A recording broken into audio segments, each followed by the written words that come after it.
الله وبركاته. ازيكم يا جماعة؟ اخباركم ايه؟ يا رب تكونوا جميعا بخير. ونقول بسم الله الرحمن الرحيم. اللهم صل وسلم وبارك على سيدنا محمد وعلى اله وصحبه اجمعين.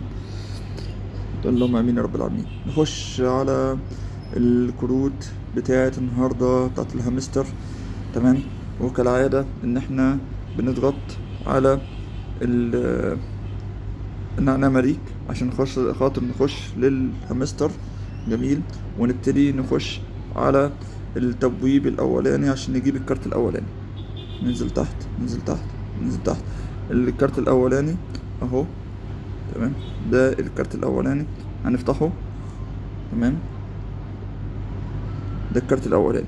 جميل. الكارت التاني تمام هنلاقيه في الويب 3. تمام. هنلاقي فيه كارت ظهر عندنا جديد معمول عليه علامة قفل. تمام. هنفتح وننفذ المهمة اللي موجودة تحت بتاعت VLC او VC Labs. هيقول لك وصله ليفل 15. تعال نشوف VC Labs ده. انا هوقف الفيديو نوصل VC Labs عشان ما تطولش عليك الفيديو. VC Labs تمام هنلاقيه في الBR team. تمام. هننزل لتحت ننزل لتحت ننزل لتحت. تمام. ننزل لتحت. تمام. VC Labs تمام لقيناه موجود هنا اهو. تمام.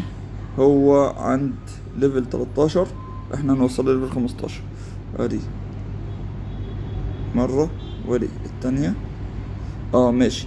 تمام. هو لما يوصل ليفل 15 نفتح الكارت التاني. تعالوا نروح نشوف الكارت التالت. الكارت التالت هنلاقيه في السبيشال هنا. ننزل لتحت ننزل لتحت ننزل لتحت ننزل لتحت. تمام. ننزل لتحت. الكارت التالت. تمام. الكارت التالت وهو الكارت ده السبيشال هامستر اللي هو الكارت ده.